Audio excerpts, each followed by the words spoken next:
everyone, welcome to another episode of Career Kickstart Conversations. Today is one I know a lot of you can relate to, how to change your career. And today we have a professional in this area. She is currently a lead recruiter with Linxon Americas, and her name is Dani Jamileh. And I will let her introduce herself and we'll get started into the questions. Hi, Kailyn. Thank you so much for that introduction and for inviting me to talk about this. This is a really important topic that I think comes up quite a bit in the career journey. So I am Dani, and I have been in the talent acquisition and human resources field for almost 15 years. I have been in different industries, from anything from healthcare to now where I work for an EPC, renewable energy company.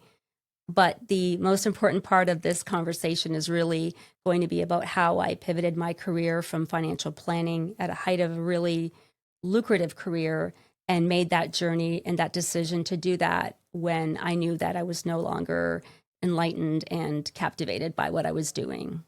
Yeah, exactly. So you can directly relate to this. Absolutely, yes. And now you do it for a living, really. Well, it's part of your many jobs within your job. And it's funny that you say that, because I do get the energy of people when they talk about it. It brings back that memory when I was sort of on that journey of discovery. What do I want to do? But I knew I didn't want to do what I was doing anymore. So, and it can be scary. So I'm glad to be in a career that can actually not only attest to now where I am, but how I felt at that time. Yeah, exactly. Because it seems to really start with a feeling for people. Absolutely. They just sitting there at their desk and they're like, I'm not happy and whatnot. So what were those signs for you when you realized that you weren't happy? And then we'll jump into maybe some other signs you see from people coming to you wanting to change their career. What's that first thing? Well, I think, so for me, I can only speak for myself, obviously, but I always enjoyed being with my clients, and I had a financial planning practice. So I was managing a book of assets, and it was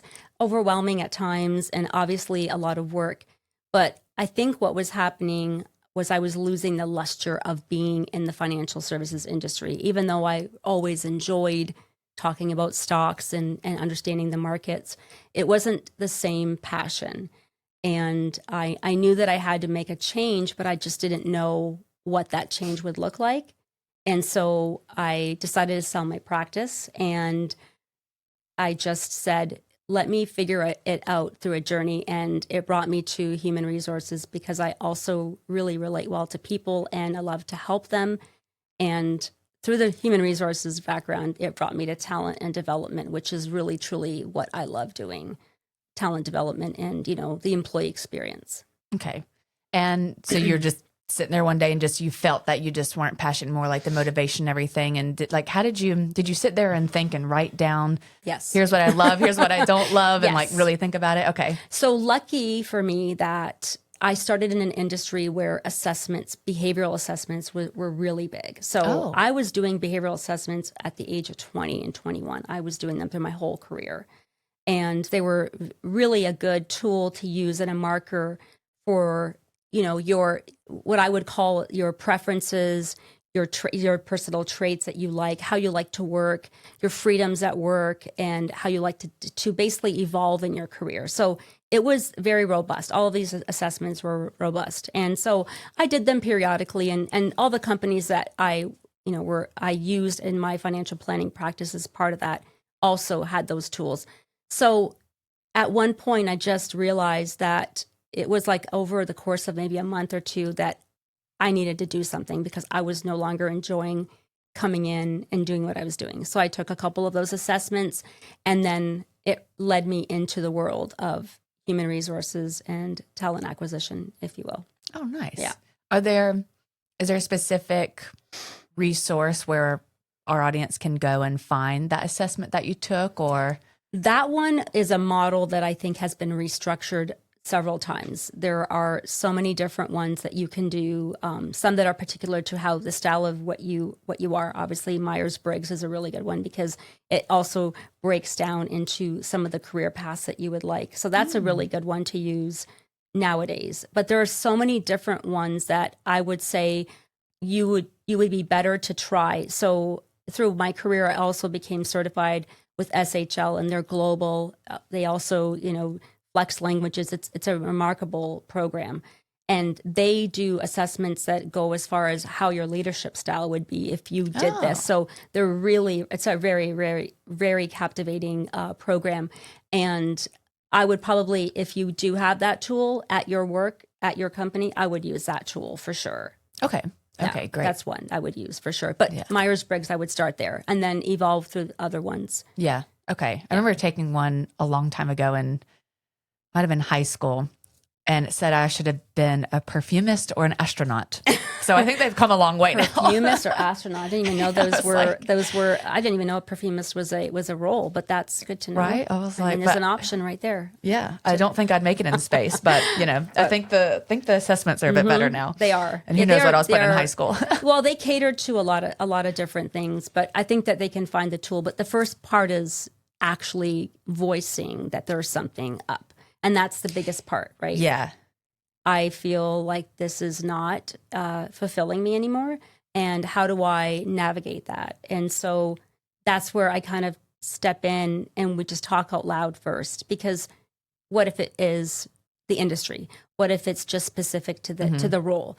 Once that gets uncovered, and a lot of people are almost certain that they're just in the wrong field, and they'll voice that. Yeah. And sometimes it's not. So what are some questions that people can ask themselves to really get to the core of, is it actually the job you're doing? Is it the boss? Is it the industry? What are some questions they could ask themselves to help them kind of get to that core? That boundary.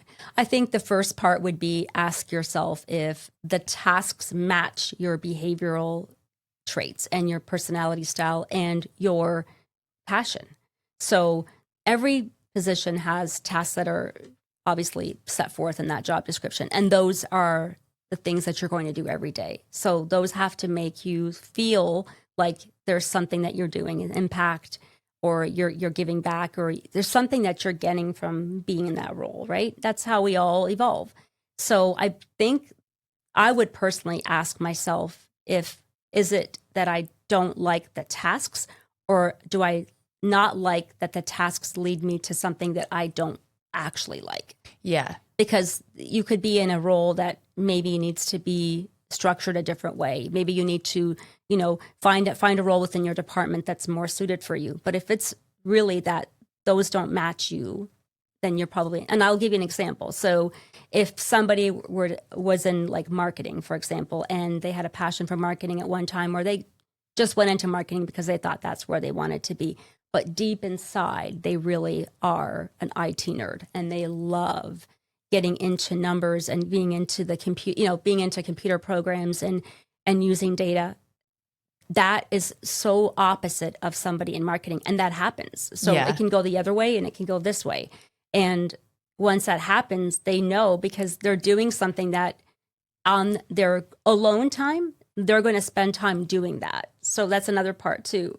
Usually people who don't like where they are usually find a hobby that's in the range of what they like. Does that make sense? Yeah, that makes sense. Yeah. I think almost like a good way to test it too before you just jump ship and invest a ton of money. It's like, maybe try it out a little bit. Do it. Yeah. But they'll start doing something that they didn't even realize they liked and do it as an activity. And then I really want to do this for like my career. Yeah. I think people too, from what I've seen, is you change over the years. Like something that was exciting for you now isn't, something else piques your interest. There's new technology, there's new ways of doing business, like things change, and a pivot can happen because your interests change. But the only thing that's constant in life is change, right? So if you're evolving, and I'll tell you, if you are somebody who pays attention to your surroundings and pays attention to things that happen, you're going to get enlightened by something that happens, or feel passionate about something that happens that may have nothing to do with what you're doing, and that may change your whole cycle, because you're going to see something that's going to spark within you through that vision, and that's what I'm saying. Some people who had no idea they were really creative mind. They did dabble in creativity, but they didn't realize how much it pulled this energy for them, and they're in something like engineering, or they're in IT, or they're in finance, and it's just not where they want to be. It's a scary feeling, but it's a good time to really reevaluate before your career gets to a length where it's too hard to try to come back. Yeah. Let's jump into the how. So we touched on it. So you mentioned the first step is really assessing your behaviors. What does that match to the task? What do you like? What do you don't like? Like really understanding what is it that you're not happy with, and then going and taking the assessment and getting matched. So the person now hypothetically is at the point where they say, great, I'm an engineer and HR is perfect for me. I think they're saying, darn, what am I going to do? But still, it's scary. Yes, you're right. But they're at that point where they know a career path is needed. Correct. Yeah. So what's that next step? What do they do now? So I built a model for this in one of my previous companies. And what we did was for first assessments, first discovery. So a lot of information going back and forth, letting the person really get deep on why they're there, what they took and how they got there, and then what they want. So then we do the assessments. And then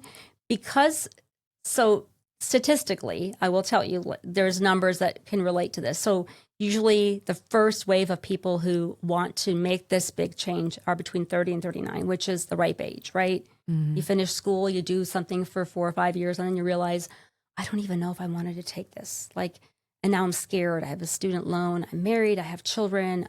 All these things come up.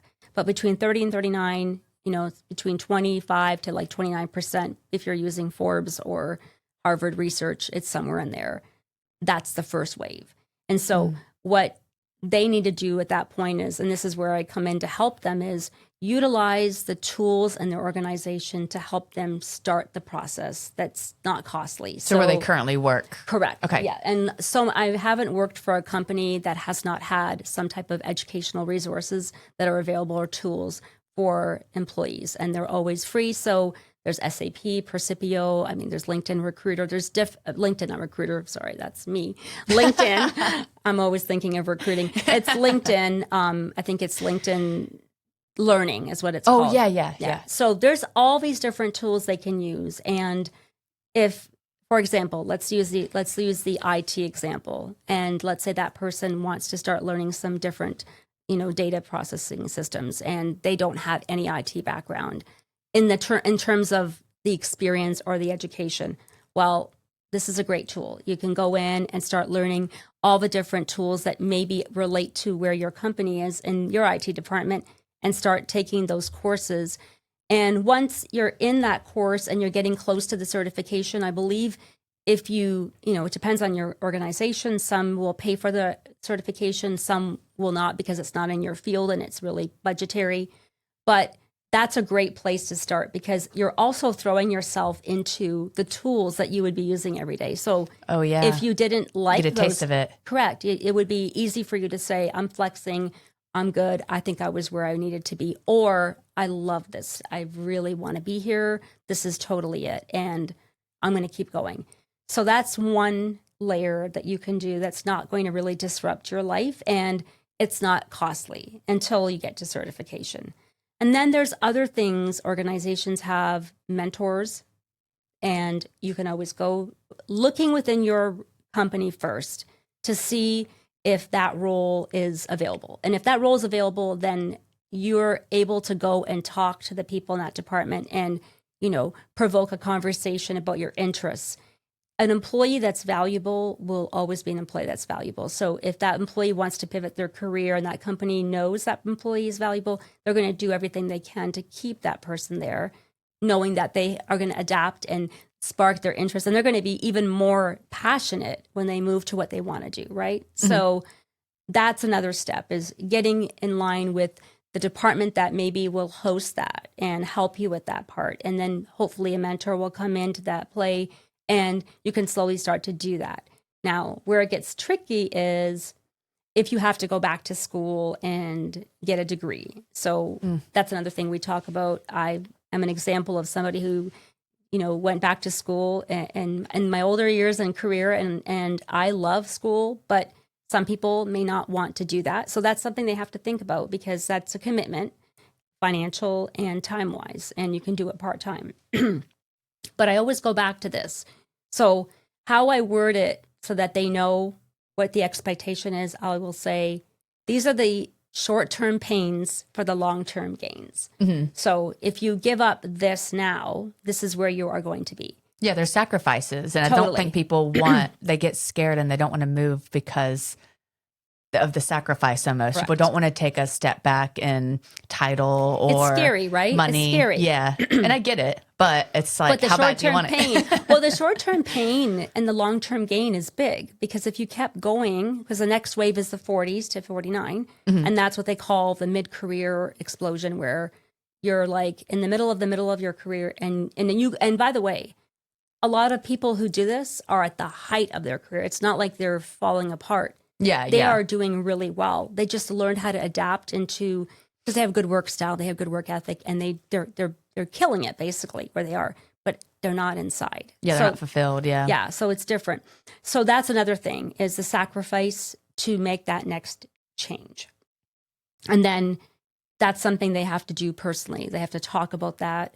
I can't help them work out the financials, but it's a conversation that I have, because I always go back to, well, you're in the middle of this range right now. And if you keep going, if you moved your career in another 10 years, what would that look like with your current situation, your family, your income? What would that look like? And then they can easily say, oh, right now would be the time to do it. Or I need a few more years and I can do it when my spouse goes back to work or whatever.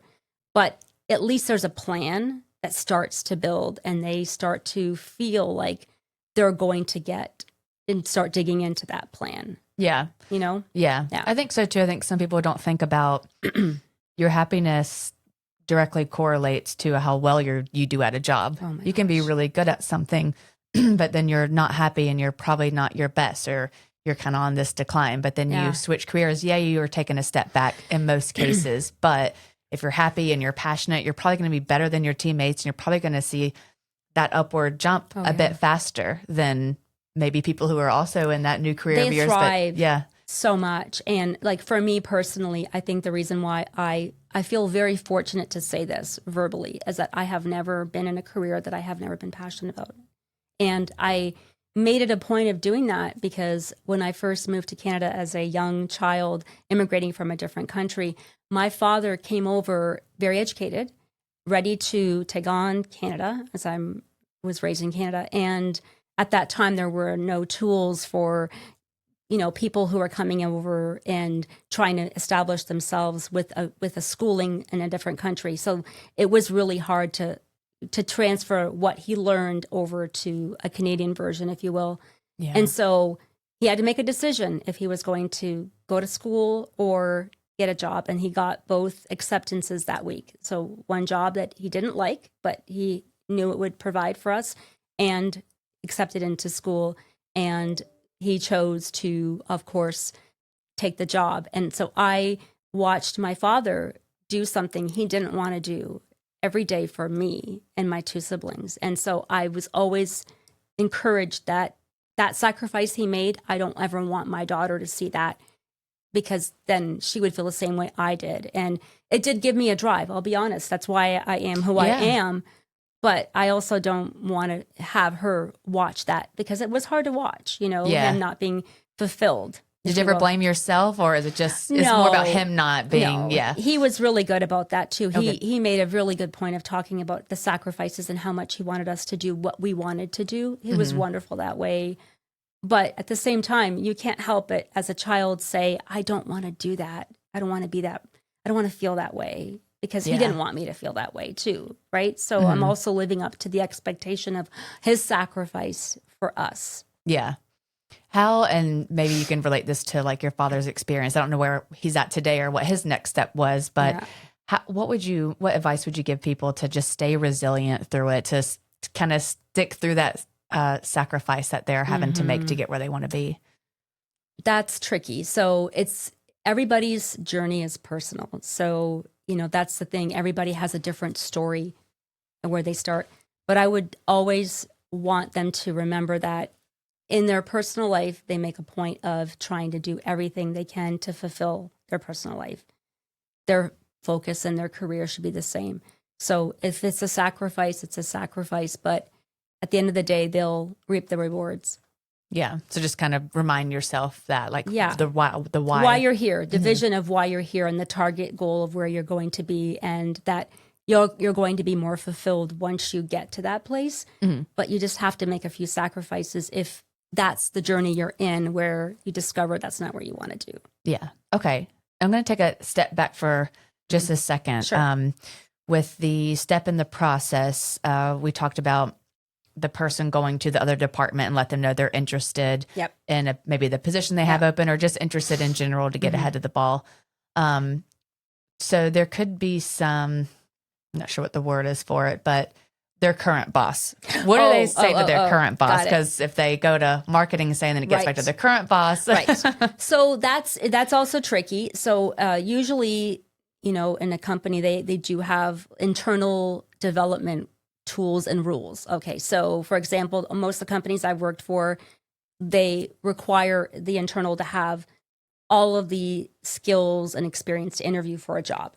However, they don't also want to lose an internal. So when I was working for one of the companies that I developed this model for, that was the core reason, is that I didn't want them to be a serial applicant applying for all these jobs and also to leave us. I wanted to retain our good employees. So the biggest part of that is to be transparent and have an open conversation with your leadership.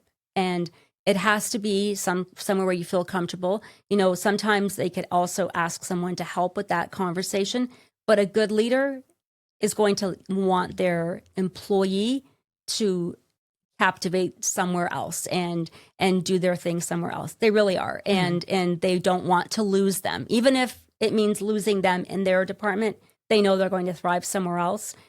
It's tricky. You're right. I mean, I'm not saying that not everybody is going to be like, oh, we're going to lose this person and oh, we're so happy about that. No, but I think that everybody in a good organization, you should be able to accept the fact that your persons are growing, and they may not be growing within your division, right? They may be growing somewhere else. Yeah.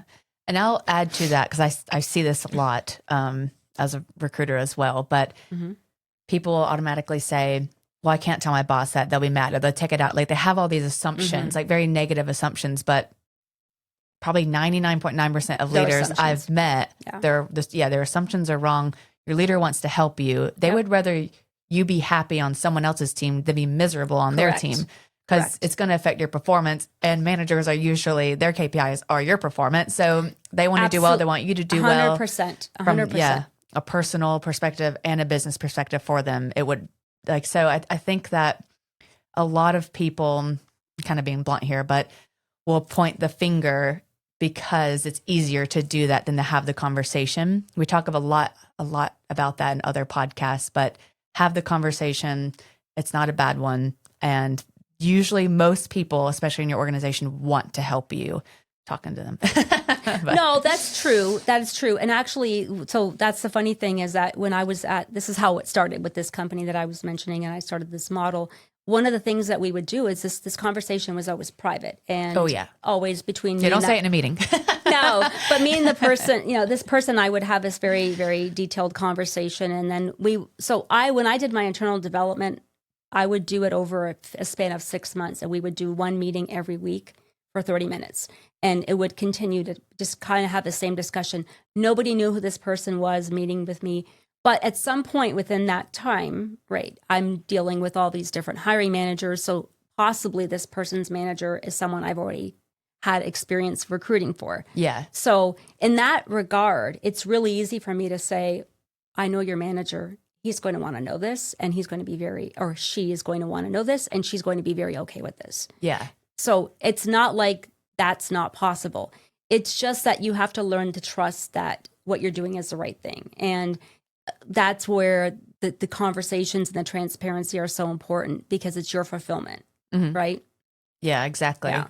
When I worked at Clorox, they actually had a really amazing program, if you will, for this type of scenario. If you were interested, say me as a recruiter, if I was interested in marketing, they even trained you on it. They're like, okay, go to the marketing director head and tell them you're interested. and see what opportunities they have to expose you to. You couldn't like immediately move, but you could have a program where it's like, okay, job shadow us for 2 hours on a Wednesday. Hey, you want to come on this meeting? Obviously you still had to get your work done. It was very performance based there at that location, but you could go and kind of experience what a marketing meeting was for an hour or whatever. They would be very open to that because they would rather have people stay and be happy again than to just lose them and keep backfilling.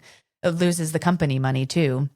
Absolutely. To have to keep replacing your employees, especially when you have a good one. I mean, if you're showing up to work late every day, you're a mess, you're terrible at your job, and you're like, hey, talking about a whole different person. That's a whole different person. You're like, I think you're just okay. Go ahead, find yourself. Go to a different company. but I think in this regard, you're right. And I do want to add this, that, some companies also have programs where they'll do like a project. I'm thinking of two that specifically that I know. They'll do a project, and that project is, let's say it's an IT, and they'll put the project on one of our ATS systems, so people know it's available for internals only.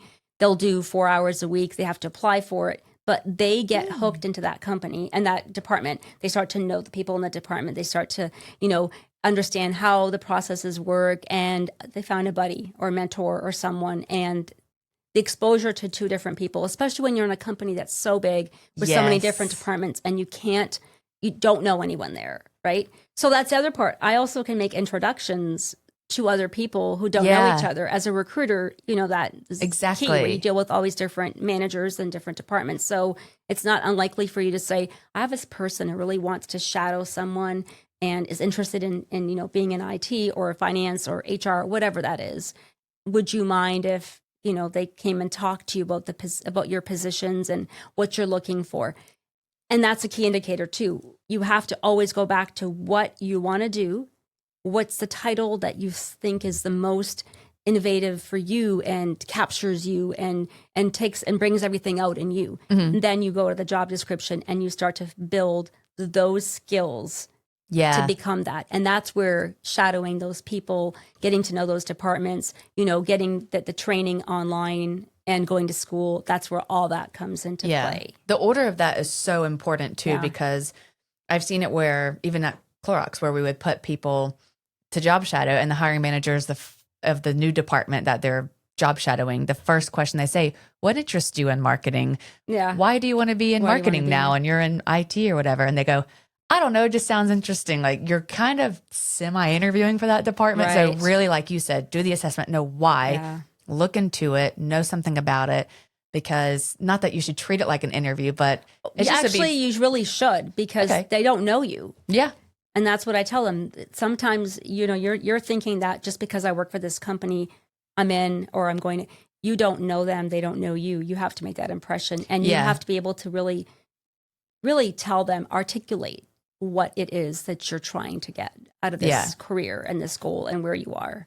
Yeah, exactly. Yeah. So the order's super important, and internally too. I know we've talked about that a lot, but I want to make it to a point to the viewers is everyone, for whatever reason, when they want to change career paths, they quit their job, or they don't quit, but they start applying for different companies and for a completely different job. And that's, to me, that's not the way to do it. I'm assuming that's your opinion too, because we're talking internal, but just so they understand why, because they're probably asking, well, why is it better to stay internally than to go start applying to different companies for that new career path?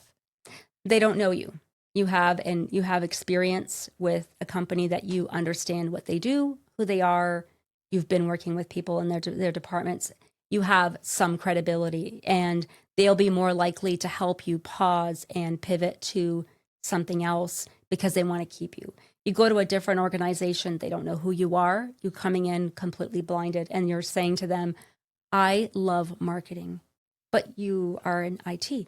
But I love marketing. It's a trust me, bro situation. I want to be in marketing. And they're going to look at you like, so everybody likes marketing at some point. What makes you so special about it? So I think that the relationship part there, that you know them, they know you, you know the process, you know the company. And it's easier to jump from that than to a whole new company that has no idea about anything about you, for real. Yeah. It's like a trust me thing, and people are like, well, just give me a chance. What happened to giving people a chance?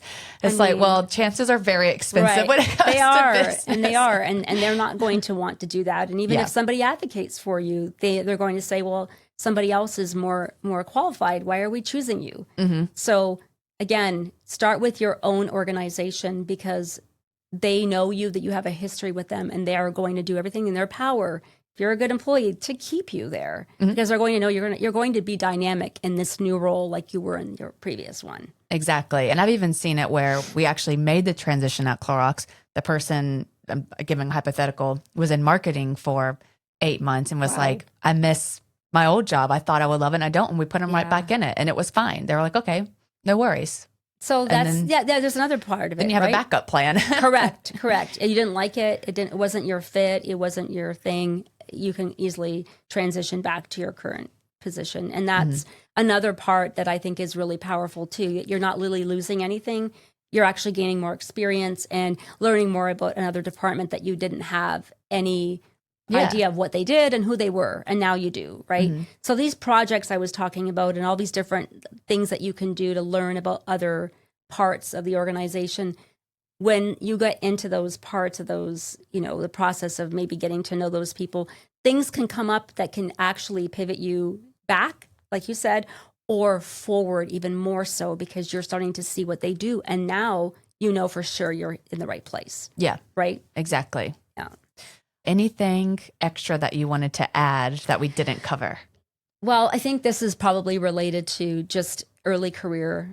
So people who are, in college, like my daughter who is about to go into college, I think what I would say is that's where this starts, right? So this is where the problem is sometimes, is that we don't know what we want to do. And really, how can somebody at 17 and 18 ascertain what they want to do for the rest of their life when they haven't had much career experience and life experience is so limited? Exposure, yeah. So I would say if anyone is watching and they are in the early career, I would say try your best to try a pre-college program first, but to also realize and put this in your mind that nothing is forever. Like they can easily get into college and move from one major to another, or shift gears in second, third, fourth year.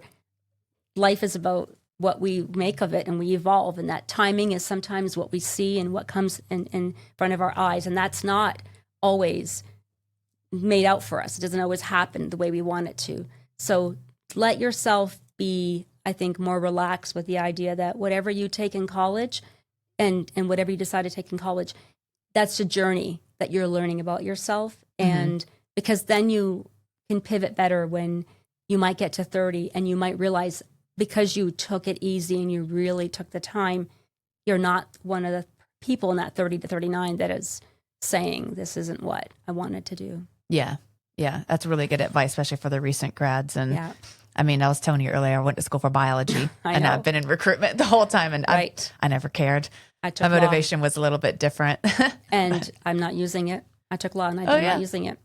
And you pivoted a couple times. So, I pivoted a couple times. Correct. Yep. Yeah. So keep your head up. And plus, just a little add to that, hiring managers have never asked me, like they say, do they have a college degree? Yes or no. They've never really cared what it's in, unless it was a bit more specific, like engineering, accounting. They're a little bit more particular on those. But anyway, no one cares about biology. They just want to see that you made it through 4 years of college or 2 years of whatever that requirement is, and that you succeeded, right? Yeah, exactly. I agree. Yeah. So just to wrap up, so how to change careers was a topic today. And if you want to fast forward to the end or whatever, to not get all the extra there, the steps to take is, one, figure out why do you want to change career paths.